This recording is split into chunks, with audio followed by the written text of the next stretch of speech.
Olá, seja muito bem-vindo. Eu sou Rafael Porfírio e o STJ Notícias está no ar. Nessa edição vamos falar sobre DPVAT. O que diz a lei que trata do seguro de danos pessoais causados por veículos? A falta de pagamento ou atraso do DPVAT pode impedir o motorista de receber a indenização? Quem tem direito ao seguro? Também vamos ver que o STJ acatou o pedido para manter maiores de 18 anos em medidas socioeducativas. E ainda, a agência de turismo deve indenizar passageiro que não foi informado sobre a necessidade de visto internacional para conexão. O STJ Notícias começa agora, conectado a você.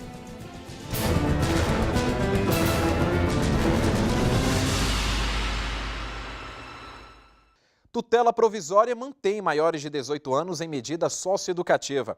A decisão foi do ministro Humberto Martins, do Superior Tribunal de Justiça. Quando um adolescente entre 12 e 18 anos comete um crime, ele tem que cumprir medidas socioeducativas. A aplicação destas medidas está prevista no Estatuto da Criança e do Adolescente. A medida socioeducativa ela tem o caráter punitivo e pedagógico. Então, ela não é uma sanção criminal, mas ela tem também uma sanção, tem uma punição e tem a parte pedagógica que é tentar educar esse jovem para ele sair dessa vida infracional. Aqui no STJ, o ministro Humberto Martins acatou o pedido do Ministério Público do Rio de Janeiro para manter o cumprimento de medidas socioeducativas para 3 jovens que completaram 18 anos. Em primeira e segunda instâncias, foi negado o prosseguimento das medidas a partir da data em que cada um completou a maioridade civil. Mas, segundo o ministro Humberto Martins, o entendimento do STJ quanto à aplicação do Estatuto da Criança e do Adolescente é de que a liberação obrigatória só é justificada quando o menor completa 21 anos.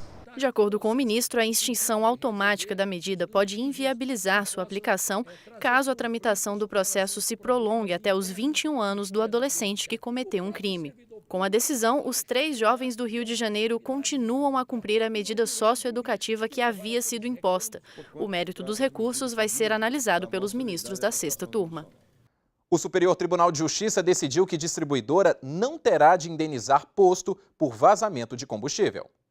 Para o combustível sair da bomba e chegar aos carros, ele passa por inúmeros testes.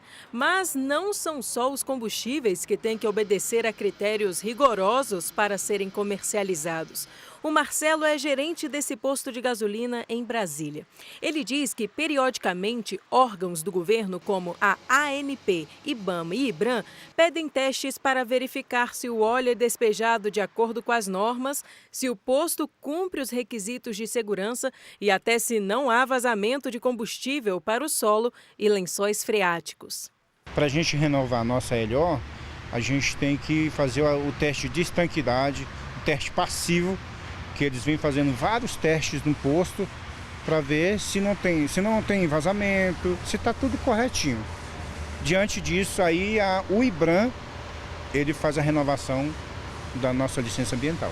No Piauí, a distribuidora Ipiranga foi responsabilizada depois que um posto filiado à rede apresentou laudo técnico com falha na instalação das bombas de combustível. Por conta disso, o posto perdeu mais de 66 mil litros de gasolina entre 1988 e 1992. O Tribunal de Justiça do Piauí condenou a distribuidora a indenizar o posto e o caso veio parar no STJ. A 3ª turma do tribunal, por maioria, acolheu o recurso da distribuidora para afastar o pagamento de danos emergentes. A ministra Nancy Andrighi, autora do voto vencedor, explicou que se passaram mais de 3 anos entre a instalação das bombas de combustível e a produção do laudo técnico e que as provas apresentadas não foram suficientes para justificar a condenação da distribuidora. Trata-se de uma questão de revaloração de prova. Essa é uma questão muito tênue, muito difícil de se constatar na maioria dos processos. Existe uma súmula no Superior Tribunal de Justiça, que é a súmula 7, que diz que o simples reexame de matéria fática não enseja o conhecimento do recurso especial. Em alguns casos, o Superior Tribunal de Justiça entende que determinada prova não possui a qualificação necessária para chegar-se a determinado resultado de condenação. Este foi o caso.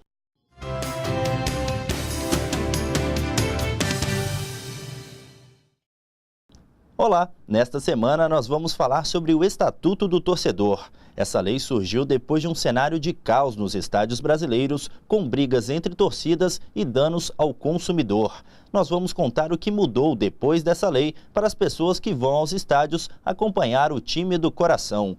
E no quadro STJ Entrevista, nós vamos falar sobre as informações dos rótulos de alimentos. O nosso convidado vai explicar que informações eles devem ter para pessoas que têm alergia, por exemplo, a glúten e lactose. Tudo isso e muito mais você acompanha na Rádio Justiça e também na nossa página na internet. E depois do intervalo você vai ver o que diz a lei que trata do seguro de danos pessoais causados por veículos, o DPVAT. Aqui no estúdio eu converso com o advogado de direito do consumidor e especialista em direito tributário, Dr. Jordão Português. Não sai daí, eu volto já.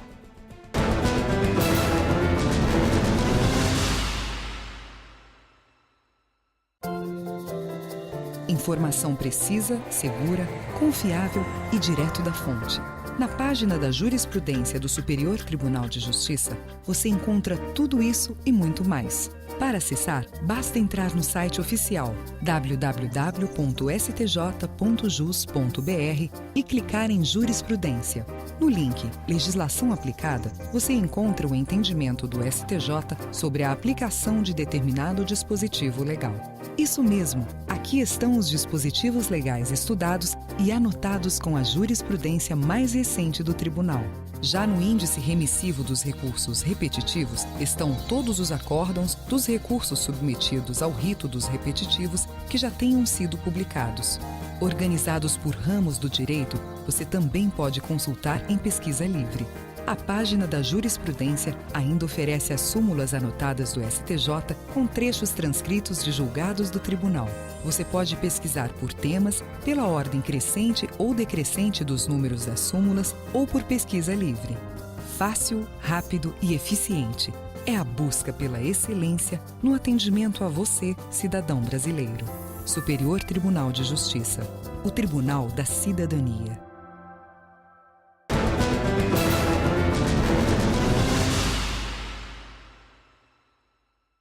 Estamos de volta com o STJ Notícias. O que diz a lei que trata do seguro de danos pessoais causados por veículos, o DPVAT? A falta ou atraso de pagamento pode impedir o motorista de receber a indenização? E quem tem direito ao seguro?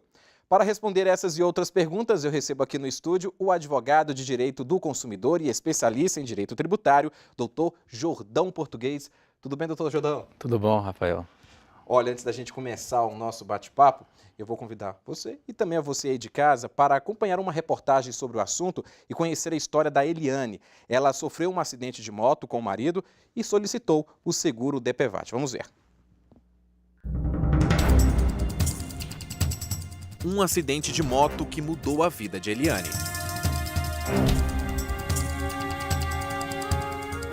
O carro me pegou e bateu na nossa perna. Aí esmagou a minha perna, perdi meu esposo. Aí fiquei 2 meses no hospital.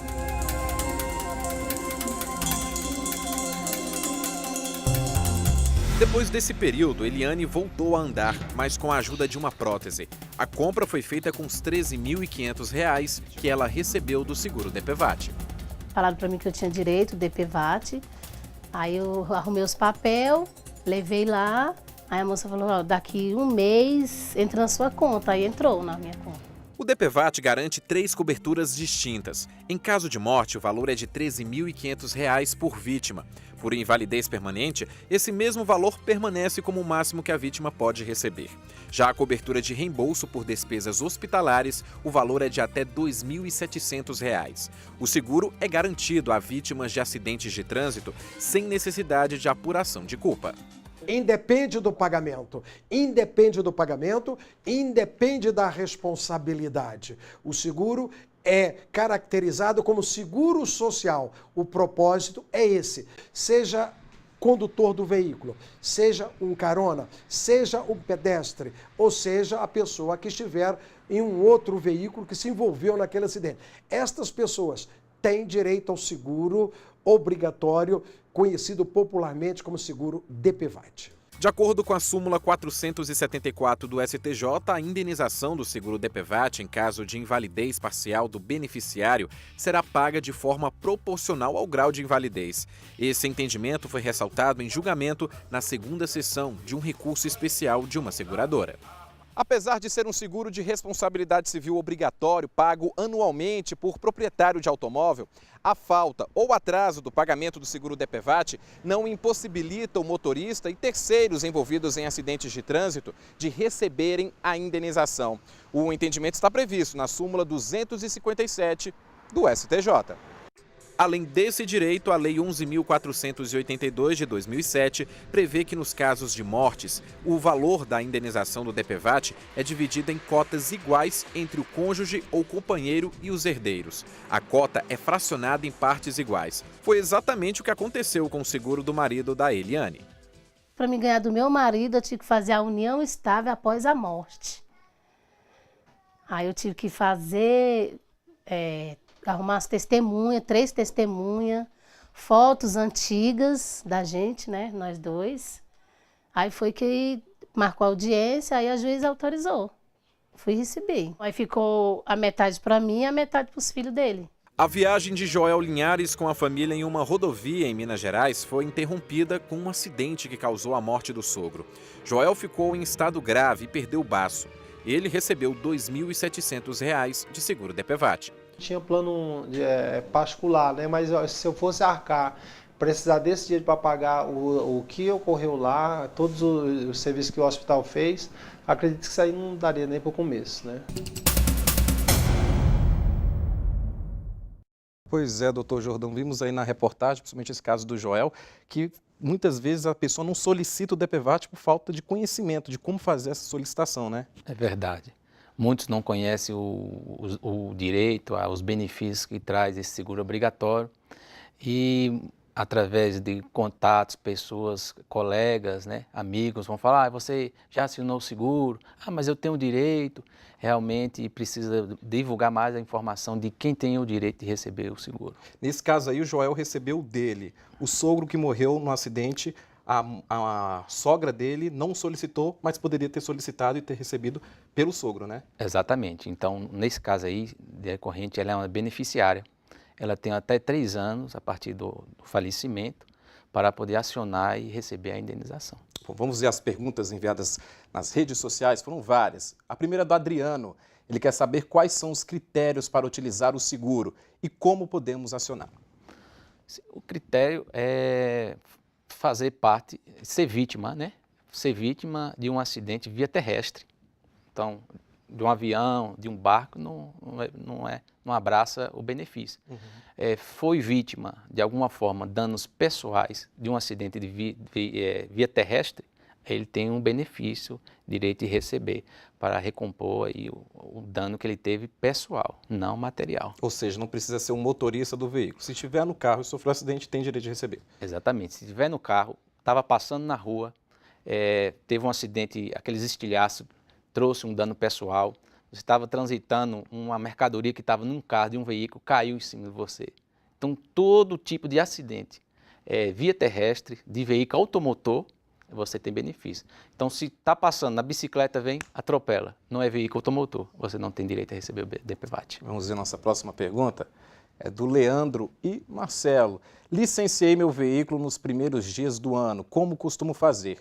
Perdi o veículo no dia 18 de janeiro, agora, de 2017, em um acidente. Foi perda total.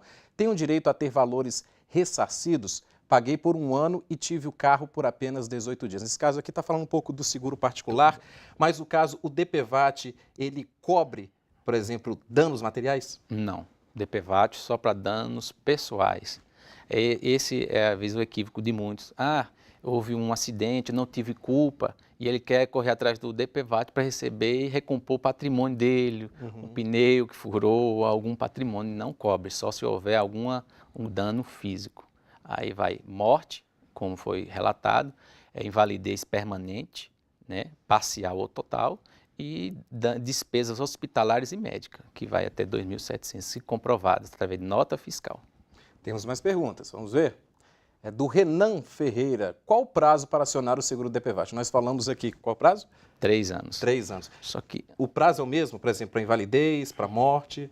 Sim, 3 anos o prazo é o mesmo. A contagem do prazo é que diferencia. Uhum. Quando há falecimento, então a partir do falecimento conta-se 3 anos. Ou seja, o parente pode solicitar. Exatamente, a partir do falecimento. Por quê?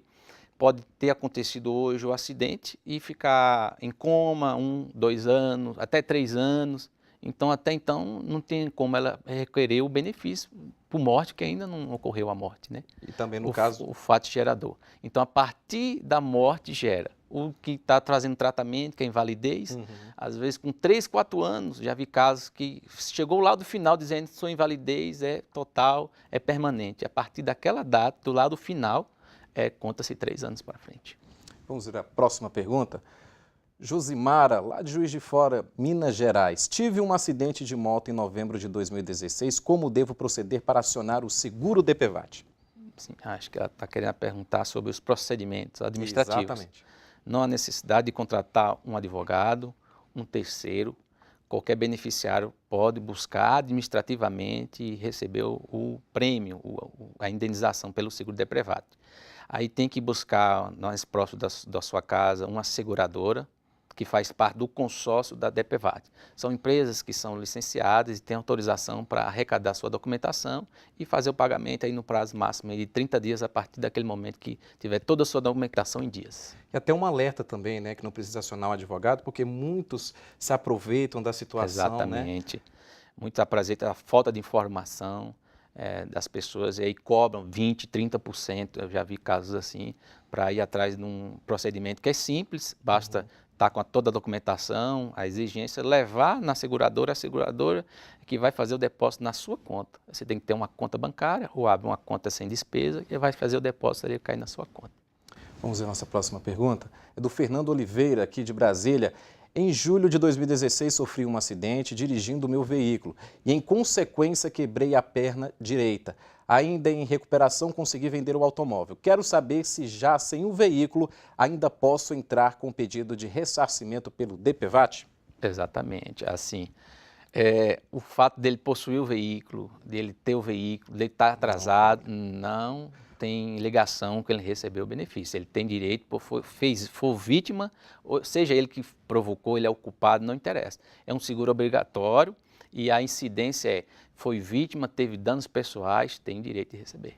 Não tem direito de receber danos materiais. Danos materiais, jamais, não tem como. Vamos para a nossa próxima pergunta, é da Caroline Antunes, daqui também de Brasília. Gostaria de saber se o seguro DPVAT também cobre luxações e sequelas menores. As luxações e sequelas menores, se houver uma despesa médico-hospitalar e ela comprovar essa despesa, sim, ela tem direito sim de receber. Agora, se ela for atendida pelo SUS, não tem como receber um ressarcimento que não houve despesa. Se ela tem um plano de saúde, exatamente, ela não tem como, eu quero que pague pelo menos na parcela de 1 mês do meu plano de saúde, aí não tem como. Só as despesas médico-hospitalares que ela teve que desembolsar, despesas que ela teve com medicamento, nota fiscal, que ela teve através daquela laudo médico decorrente daquele acidente, aí ela tem direito à indenização. Sim. Ou seja, se for atendido pelo SUS e o plano de saúde cobrir, não tem direito. Tem que apresentar nota fiscal, comprovante que pagou por aquele atendimento, por aquela despesa. Dessa despesa médica, mas a despesa decorrente do acidente, o médico pode ter prescrito lá um medicamento, através desse acidente no SUS, e ela tem direito de recompor, sim, o patrimônio desse medicamento que ela teve que comprar. Doutor Jordão, só tenho que agradecer a sua participação aqui no STJ Notícias. Temos várias outras perguntas, mas o tempo é curto, mas deu para entender melhor um pouco sobre o seguro DPVAT. Só tenho que agradecer. Obrigado, agradeço a força e a oportunidade. E olha, no próximo bloco, a agência de turismo deve indenizar consumidor por não ter informado sobre a necessidade de visto internacional para uma conexão de voo. Daqui a pouco no próximo bloco.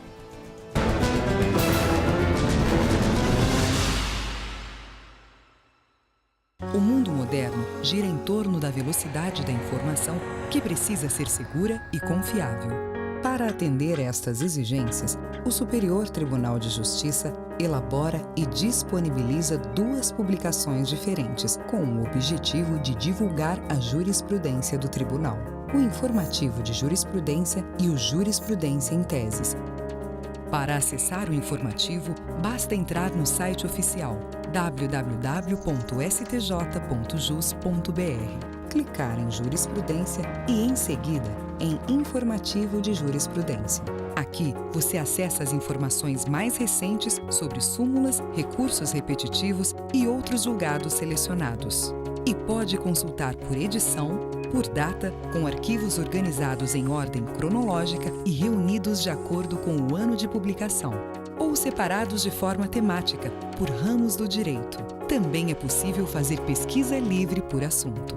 Outra publicação quinzenal do STJ é o Jurisprudência em Teses, um caderno temático elaborado a partir da análise de toda a base de acórdãos e decisões monocráticas do Tribunal, onde você encontra os entendimentos existentes no STJ sobre temas específicos selecionados de acordo com a relevância jurídica.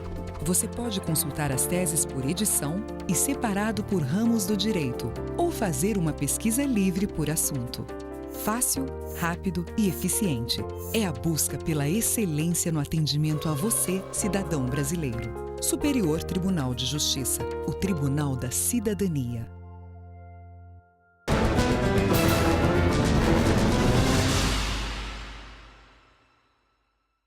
Uma mulher conseguiu no Superior Tribunal de Justiça o direito à reintegração ao plano de saúde para continuar tratamento contra o câncer. A decisão foi do vice-presidente do STJ, ministro Humberto Martins, que concedeu o pedido de tutela provisória para possibilitar que uma mulher fosse reintegrada em um plano de saúde para continuar o tratamento de quimioterapia contra um câncer. A mulher procurou a justiça depois que a operadora do plano de saúde reincindiu o contrato de forma unilateral. Em primeira instância, a tutela foi concedida, mas depois revogada pelo Tribunal de Justiça de São Paulo, que entendeu que a paciente não tinha legitimidade para propor a ação, já que se tratava apenas de beneficiária de um plano contratado pela FEComércio Paulista. É possível que um usuário seja autor de uma ação revisando qualquer cláusula do plano de saúde. E ele entendeu também o caso específico, que ela de imediato deveria ser reintegrada e continuar recebendo os medicamentos. Ou seja, além de ela poder ser autora, o juiz do STJ reconheceu também o direito dela permanecer no plano inalterado. Ao julgar a ação, o ministro Humberto Martins ainda levou em consideração o fato de se tratar de uma paciente com doença grave. Por isso, determinou que a paciente retornasse ao plano de saúde nas mesmas condições anteriores, sem carência ou cobertura parcial, mediante pagamento da mensalidade até o julgamento definitivo do recurso especial. O Superior Tribunal de Justiça acolheu o recurso para condenar uma agência de turismo ao pagamento de indenização por danos morais por não ter informado a consumidores sobre a necessidade de visto internacional para uma conexão de voo. As agências de turismo não vendem apenas pacotes. Eles têm um papel importante na viagem, ajudando o cliente na organização dos roteiros e dando todas as informações importantes, como hospedagem, transporte, documentos e diversão. Júnior Lins trabalha no ramo de turismo há 25 anos e explica que é obrigação da agência esclarecer todos os detalhes da viagem. No objetivo da viagem, que a gente vai informar qual o visto melhor e o indicado para aquele tipo de situação de viagem. É um visto de intercâmbio. Normalmente as pessoas fazem intercâmbio 1 mês a 6 meses, 1 ano. Então, um tempo de permanência diferenciado no destino que requer um visto especial, né? Um visto em trânsito de uma viagem a lazer. Permanência de 5 a 7 noites em cada destino, que é um tipo de visto diferenciado. Até porque no momento da aquisição, junto ao consulado, aos órgãos competentes para obter o visto, é necessário informar o tempo de permanência. Esse vai ser o diferencial para poder oferecer o visto adequado. Mas nem todas as agências de viagens têm essa preocupação com o cliente. Em um caso que foi parar na justiça, os consumidores não sabiam que precisavam de visto de trânsito ao voltarem de uma viagem dos Estados Unidos para o Brasil. O voo fez conexão no Canadá. Os turistas tiveram que comprar de forma emergencial 2 bilhetes para voltarem ao Brasil. O Tribunal de Justiça de São Paulo entendeu que não caberia o dever de indenizar. Para os ministros da terceira turma do STJ, ficou caracterizada a falha no serviço, que está prevista no Código de Defesa do Consumidor. Eles consideraram que a falha foi exclusiva da agência de turismo e não é possível atribuir ou dividir a culpa com os viajantes. O relator, ministro Paulo de Tarso Sanseverino, constatou que a agência de viagens teve todas as oportunidades para informar adequadamente os consumidores sobre a necessidade do visto canadense e não o fez. Agora, os consumidores devem ser indenizados. O ministro Humberto Martins, vice-presidente do STJ, negou o pedido de liminar a réu, que teve audiência de instrução e julgamento em processo de competência do júri determinada para ser realizada por videoconferência.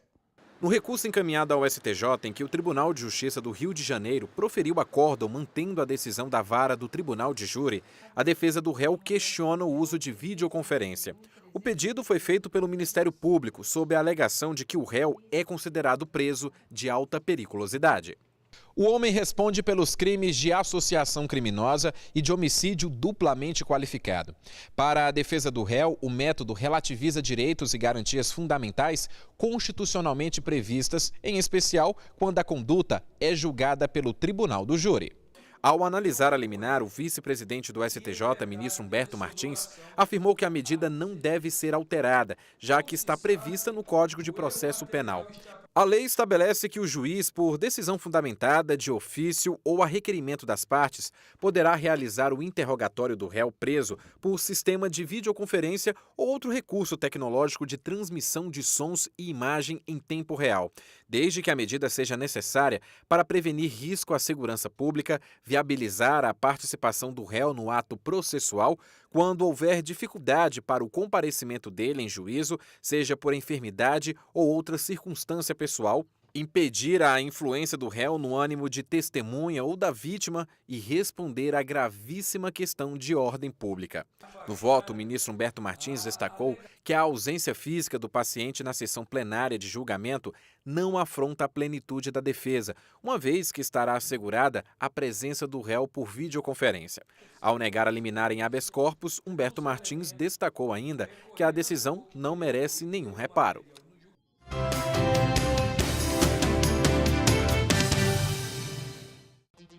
O vice-presidente do STJ, ministro Humberto Martins, rejeitou o pedido da Prefeitura de São Paulo para poder usar recursos da arrecadação de multas no pagamento de servidores. O ministro concordou com a decisão da Justiça Paulista de que a legislação só autoriza o uso de verbas de multas para investimentos e não com gastos de pessoal. Na quinta turma, os ministros negaram habeas corpus ao ex-deputado estadual do Espírito Santo, Volmar Campostrini Filho, denunciado pela suposta prática de crimes de estelionato e associação criminosa contra o INSS. No STJ, a defesa alegou que a competência para julgar o caso seria da Justiça Eleitoral, já que a denúncia se refere a atos para obter vantagem eleitoral. O relator, ministro Joel Paciornik, rejeitou o argumento. Para ele, a infração em tese foi cometida contra o INSS e, por isso, configura competência da Justiça Federal. E na segunda turma, os ministros negaram o pedido de indenização a uma profissional de estética que alegou prejuízos com resolução da Anvisa, que proibiu o uso de equipamentos de bronzeamento artificial com emissão de raios ultravioleta. O relator, ministro Herman Benjamin, destacou que a empresária não apresentou os fundamentos necessários para justificar uma indenização. E o STJ Notícias termina aqui, mas na semana que vem, novas decisões dos ministros do Tribunal da Cidadania. Você participa do programa enviando sugestões de temas ou perguntas por meio da página do STJ no Facebook ou de uma mensagem no WhatsApp. E ainda acompanhe o que acontece no tribunal pelas redes sociais e pela página na internet. Muito obrigado pela participação. Semana que vem estamos de volta. Eu te espero. Tchau!